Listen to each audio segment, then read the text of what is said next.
have no words. I have no words. I have no words. None. Oh, no, come back. Track my face. Get it back and shut. There we go.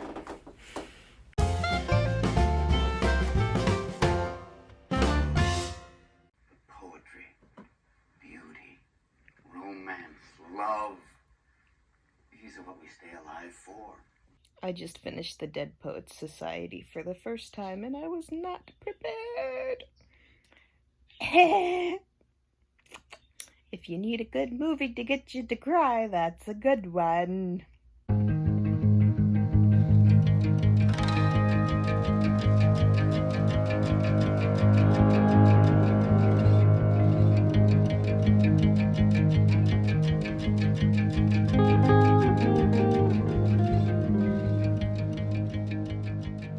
So, I just finished my hair mask and got a shower, and for anyone else who's a spoonie out there knows that that's a lot and I need some recovery time now.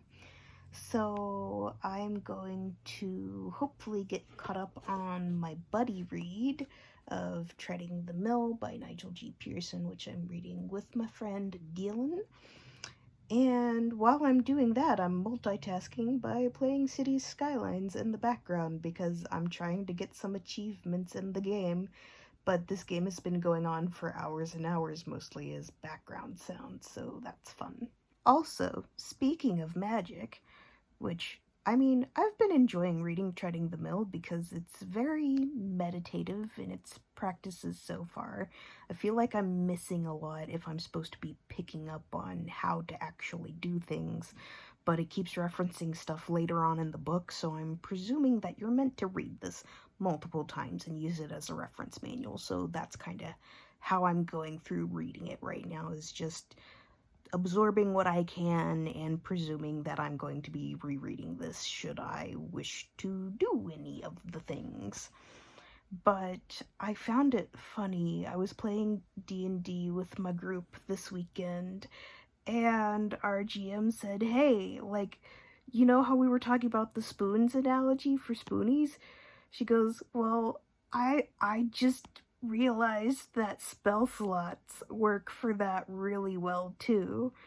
And I was like, oh my god. Because, like, if you play D&D, you know, you can use an upper level spell slot for a lower level spell, but once that spell slot's gone, it's gone. It doesn't matter how powerful that spell slot is.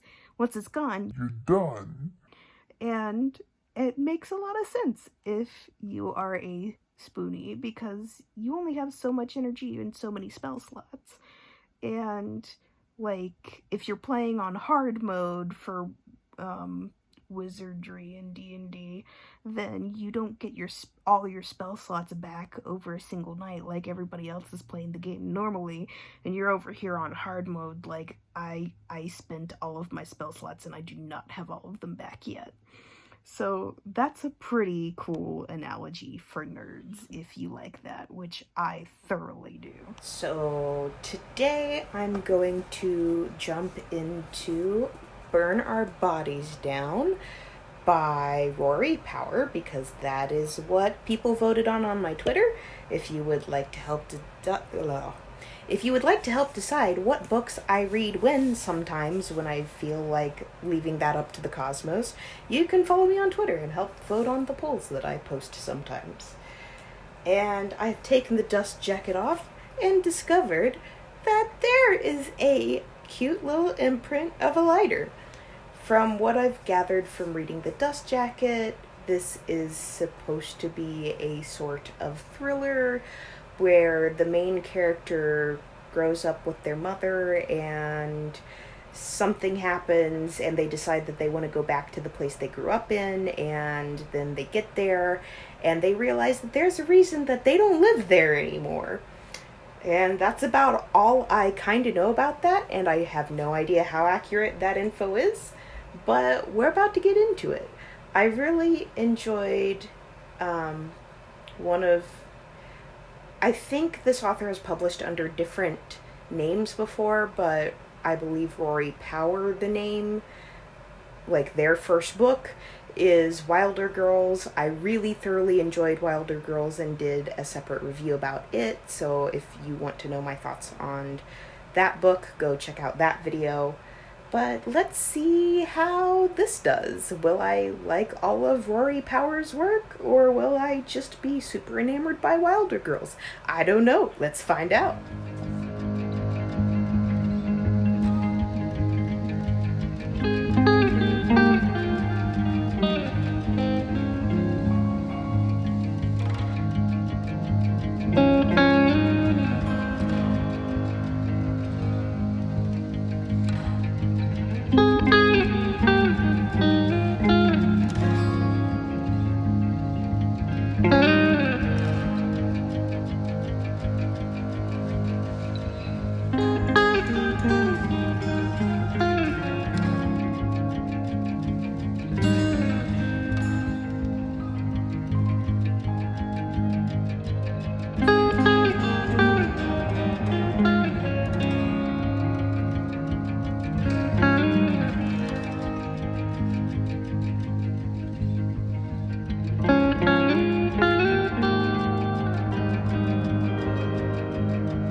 Not prepared for the mother in this because I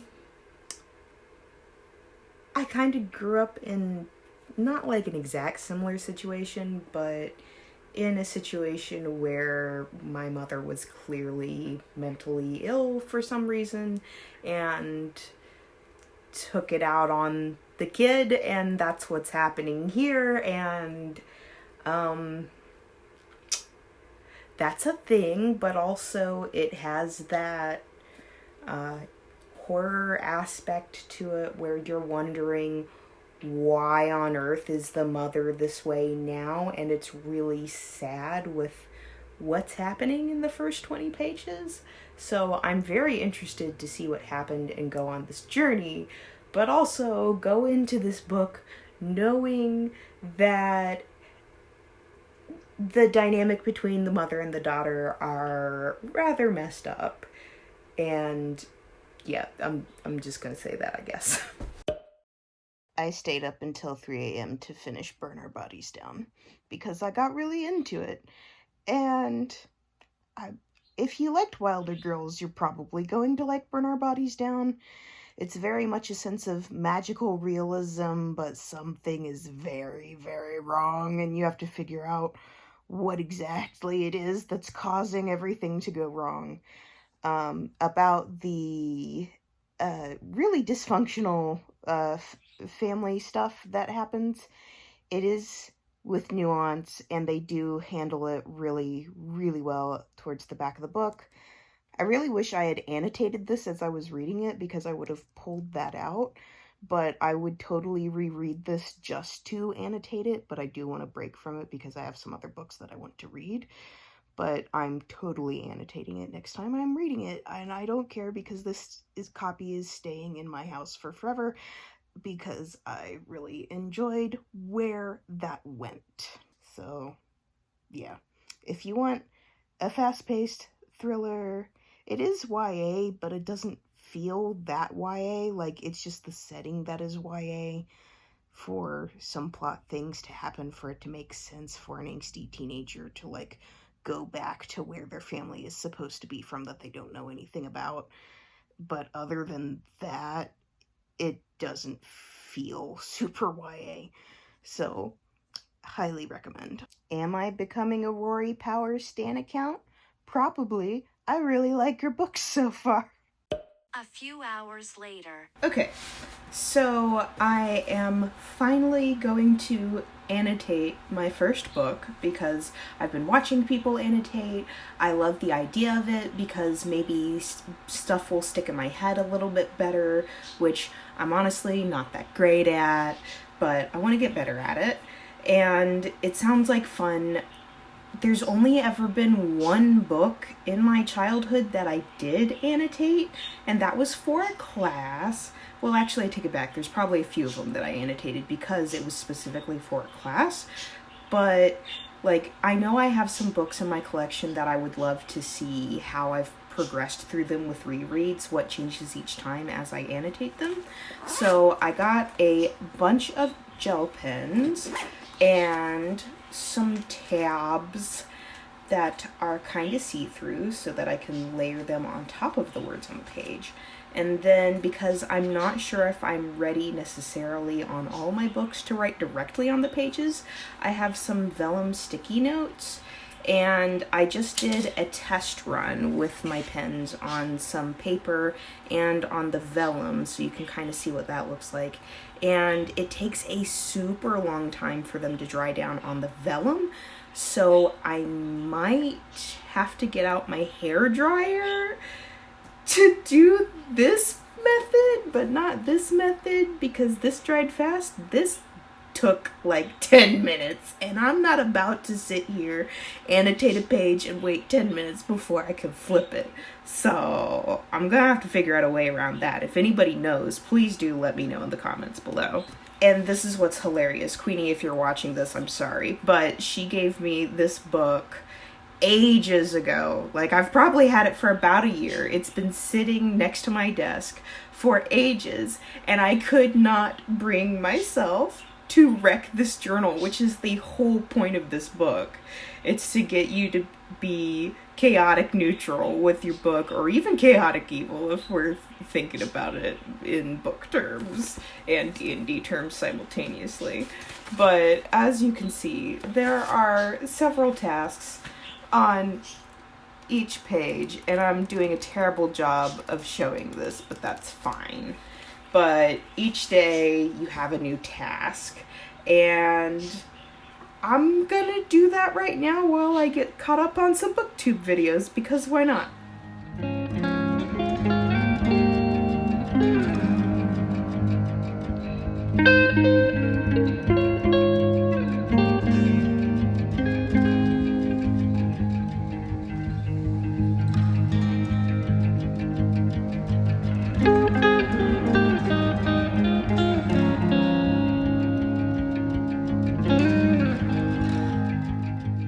So today has started out as an absolute mess. I woke up to my door lock being all weird, like this. What's up with that? I don't know. And then my speaker system was having issues, so I had to reboot the whole thing. And then I almost dropped my camera when I was trying to do my Bookstagram post. So it is just not been a fun time today. So I need some stress relief. We're gonna wreck some more of this journal while catching up on some more Booktube. And then I think I get to start The Lost Apothecary, since that's what people voted on my Instagram, because I can't decide where I want to put my polls on Twitter or Instagram. Is just follow me places and maybe you'll get to decide how I read. I guess. Shameless self-plug. Alright, let's get down to business.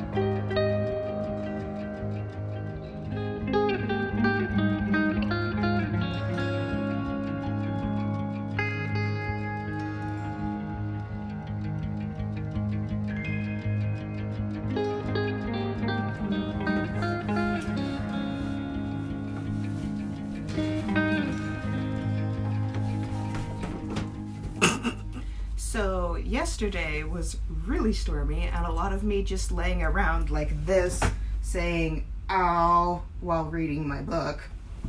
But I did finish it, which is The Lost Apothecary. And I have mixed feelings on this. I'm not mad that I read it. I actually kind of enjoyed it, and this is the first time I've ever tapped up a book since like college. So I definitely enjoyed that process. There are some things that I laughed at. There were some things that were just like really sad moments. There were a couple of problematic writing things that were kind of real to the story and made sense because it was being spoken by people in 1791, but it was still weird because, like, let's just go to the first one because this one was the most glaring, where I was like, oh, but also that makes sense. One of the main characters, like, just on page 14, starts talking about how I lived not a waking hour without pain.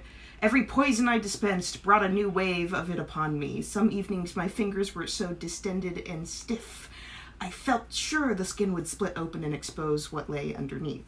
Which to me sounds an awful lot like issues with inflammatory things and your skin being super dry and just living in chronic pain, because I do not go a day without pain. I do not go a waking hour without pain. I'm like, chronic pain representation. Great. I love it. Give me more. But then it goes, killing and secret keeping had done this to me. It had begun to rot me from the inside out, and something inside meant to tear me open. Which, for a person living in 1791, sure, yeah, totally realistic, but it just went from chronic pain representation to chronic pain representation being a sin, and I'm like, okay. But, you know, it fits. I got really excited for a hot second, and then I was like, oh, wait, no. So, just to reiterate, I'm going to read the book blurb because I went into it after reading the book blurb thinking that I was going to get a different story than I did. I'm not mad that I read it, I just felt like it was misleading, so now I'm going to reread the blurb to see if it was misleading or if my brain just went somewhere else totally with that blurb. So, a forgotten history, a secret network of women, a legacy of poison and revenge. Welcome to The Lost Apothecary. Hidden in the depths of 18th century London, a secret apothecary shop caters to an unusual kind of clientele. Women across the city whisper of a mysterious figure named Nella who sells well-disguised poisons to use against the oppressive men in their lives. Nella's dark world is no place for her newest patron, a precious 12-year-old girl named Eliza Fanning. But their unexpected bond sparks a string of consequences that echoes through the centuries. 200 years later, aspiring historian Caroline Parswell discovers an aged apothecary vial in the River Thames. As she is newly grappling with the searing betrayal of her husband's infidelity, a curious research project is exactly the distraction Caroline needs. But when she discovers a link between the vial and London's long unsolved apothecary murders, Caroline's upended present soon collides with an explosive history, binding her fate to Nella's and Eliza's in a stunning twist that transcends the barrier of time. Okay, yeah, my brain went somewhere else with that. That is what happens in this book. If you're reading this and you're like me initially thinking that, ooh, murdery revenge, and then a modern day person finds it and links things together with history, and it's more murder revenge. It's not more murder revenge. It's more of a historical fiction of putting the past together based off of finding this one vial. And also there is a thing that happens with her husband who cheated on her, but it's not in the way that you would think based on the blurb necessarily. So I'm really sad that my brain took me in the direction of more murder! Give me more murder! And it wasn't more murder. And it never said it was going to be more murder. I just somehow misconstrued that. I don't know what that says about me, but there you go. So next I am moving on to The City We Became. I put a poll up on Instagram and Twitter. Twitter was a tie. This morning someone finally broke the tie on Instagram, so I'm going with The City We Became instead of Legendborn, which I also just got. It's back there. Hi. Anyways, I started to try to read this way earlier in the month on my Kindle, and it was fine. I don't know if it was my mood or what. I just couldn't get into it at the time. So I also got an audio copy off of my library, and holy crap, the narrator is so good and she's made me so excited to get into this. So I'm gonna go listen to The City We Became while I do some household chores, because my bedroom floor hasn't been vacuumed in ages, and it also needs to be mopped, which I honestly might do all from in the floor crawling around because joints being weird and stuff. So see you back in a while after I listen to this more.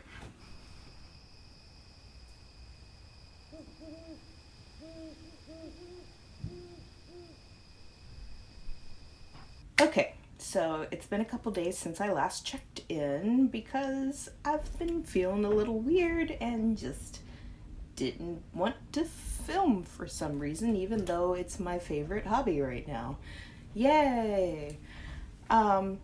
Okay, so I finished reading The City We Became by N.K. Jemisin, which I really, really enjoyed the audio copy of. The narrator is absolutely fantastic, does all kinds of voices and the accents to go with them, which makes sense for the characters. It was really, really well done. If you like Lovecraft, you will like this book because it references Lovecraft a lot, and in the way that his stories meander and just kind of go around and stuff, that's the same as meandering. Why am I still talking? Anyways, it's a bit of a slow burn of a book that is setting up the rest of what will happen. At least that's what it feels like. It feels like when I read the first book in the Wheel of Time series, and I was like, okay, we're getting a lot of character development, we're getting a lot of world setup and what's going on in the world, but we're not getting a whole lot of story yet.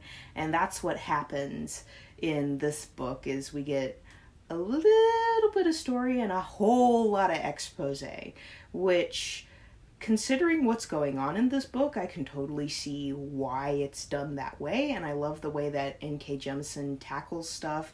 I laughed so many times just because of how she phrased things. I love it. Is this a 5-star read for me? Not currently, but as more of the series comes out, I may end up liking the series a whole lot more and want to reread it a lot, so that could possibly go up in the future. But for right now, it's a really solid story, bit of a slow burn, mostly character development, and I'm very excited to see where this goes. Next, I have to review a graphic novel for NetGalley, so I gotta get on that because I'm pretty sure the review is due either tomorrow or the next day, which means I better read it today, and thankfully it's a graphic novel, so it doesn't matter that I haven't read it yet because I'm gonna chunk through it real fast. And then once I get that finished up, I'm going to start reading Legendborn, because I've heard so many good things about this, like just from my friends that are in my lives. My lives? I have more than one life? What? So thanks, Becca, for sending me the recommendation, and literally everyone else that I'm watching on the internet right now talk about this book, because evidently it's really, really good and very addicting, and I need it in my life. So I better get that graphic novel review done real quick so I can finally delve into this one. So I'll see ya in a bit.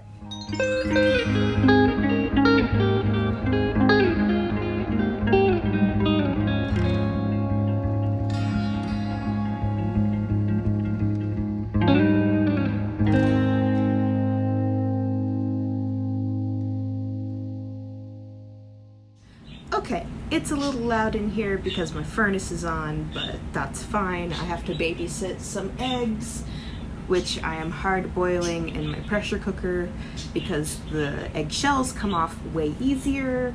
I just got back from getting my Fauci ouchie, which is American Millennial for saying that I just got my COVID-19 shot. The first round of 2. I have to go back in a couple weeks for the second one. Super glad to have that, but also since I have EDS and I don't always react that well to flu shots, I'm expecting I'm gonna have a couple down days soon, so I made myself a care basket. Pop that up right here. And the eggs are gonna be part of that so that it's just easy. Go grab one out of the fridge and pop it in my mouth. Done. Food, protein, good for you. I also just finished the e-arc of the book for NetGalley, which it has love in the title. I'm really blanking on names right now. Anyways, it's really cute, super queer. The main character is non-binary.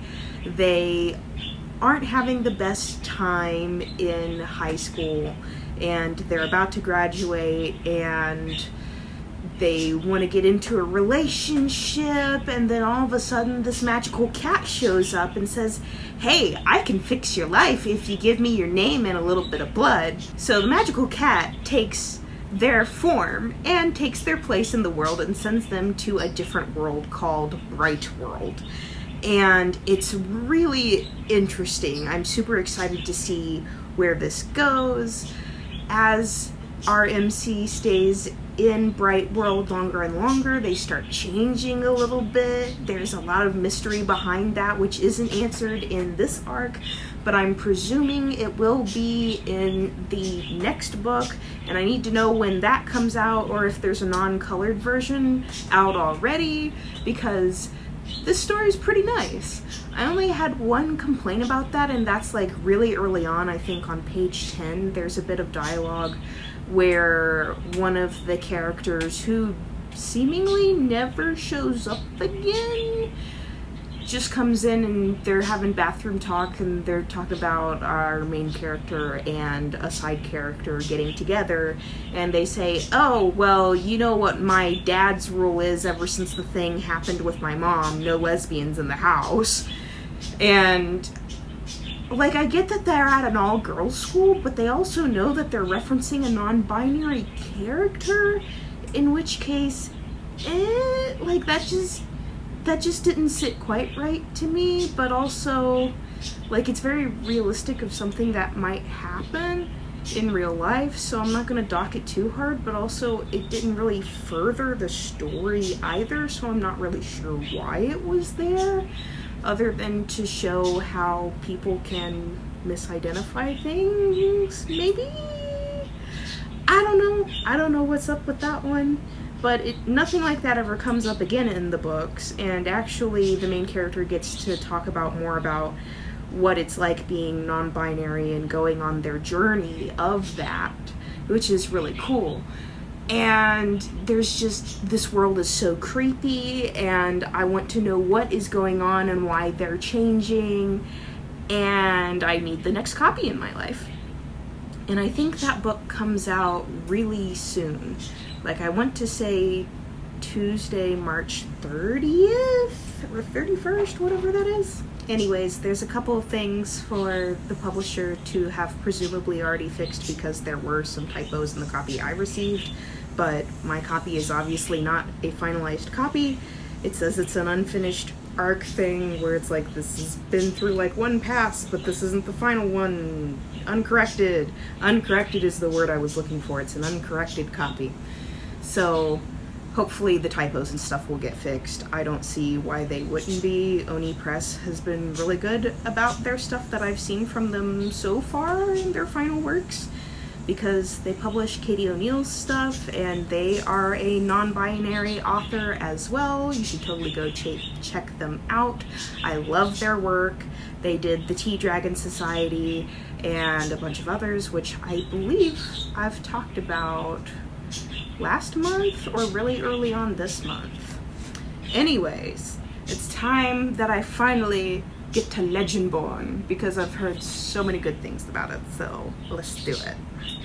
So we're just not going to talk about how weird my hair looks right now because it is drying, but we are going to talk about how good this book is!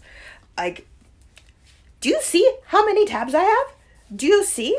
The orange is for how many times it made me laugh. Purple is for plot developments and big things. Blue is really sad stuff. And pink is loves, whether it be familial, a relationship, just some sort of a lot of passion of some kind. I have no words. I have no words. I have no words. None. So, how do I tell people about this and tell them to read it and that they need to, instead of just screaming that I like the book so much? Okay, hold on. I have been looking for a replacement recommendation for magical stuff and school stuff for a while now because, well, turf wars, no thank you. And I think this might be it. It is set in North Carolina, where Tracy Dion pretty much grew up, and or at least that's what I'm judging by her little blurb that she wrote in the back of the book, which, by the way, read the blurb in the back of the book because it is very informative with how she decided to write the story, why she decided to, how she worked stuff in, why she decided to work the stuff in the way that she decided to work the stuff in. Just, oh my god. So I'm going to read you the book blurb and then tell you more about how incredible this book is. After her mother dies in an accident, 16-year-old Bree Matthews wants nothing to do with her family memories or childhood home. A residential program for bright high schoolers at UNC Chapel Hill seems like the perfect escape until Bree witnesses a magical attack her very first night on campus. A flying demon feeding on human energies. A secret society of so-called Legendborn students who hunt the creatures down, and a mysterious teenage mage who calls himself a Merlin, who attempts and fails to wipe Bree's memories of everything she saw. The mage's failure reveals Bree's own unique magic and a buried memory with a hidden connection. The night her mother died, another Merlin was at the hospital. Now that Bree knows there's more to her mother's death than what's on the police report, she'll do whatever it takes to find out the truth, even if that means infiltrating the Legendborn as one of their initiates. She recruits Nick, a self-exiled Legendborn with his own grudge against the group, and their reluctant partnership pulls them deeper into the society's secrets and closer to each other. But when the Legendborn reveal themselves as the descendants of King Arthur's knights and explain that a magical war is coming, Bree has to decide how far she'll go for the truth, and whether she should use her magic to take the society down or join the fight. And yes, that perfectly sets up the story for what's about to happen. I've never read a book with pacing this good. I'm lost for words. I haven't been this on the edge of my seat the entire time I'm reading a book in I don't know how long, because every little piece of plot and character development you get along the way keeps leading to something else, and that leads to something else, and that leads to something else. So there's no slowing down, and I love that. Like, if you're looking for a book to get you out of a reading slump and you like fantasy and you especially like Arthurian retellings, which this is a really cool take on that, and just, oh my gosh, please pick up this book. Everyone read this book. I have seen it all over my feed, and that's why I picked it up. And I was wondering if this book was going to be really as good as everyone's been saying it is, or if it's just one of those that's like making its rounds again. This worth it. There's a reason this is everywhere right now. And It's so good. So, yeah, everyone, please go read Legendborn and then tell me how you liked it in the comments below, and what other books along this line you would recommend, because holy crap did I fall in love with this book so much. So if you have any recommendations, please let me know. I think this is where we're going to wrap this vlog up for now, because I've already edited together at least 20 minutes of footage, and it's gonna be a lot. So sorry if you like shorter videos, this one's a bit longer. And if you've made it this far, leave me a fox emoji down in the comments below, or just whatever you feel like. You know, I'm not gonna tell you what you can and can't leave down there. And I'll see you in the next one. Bye!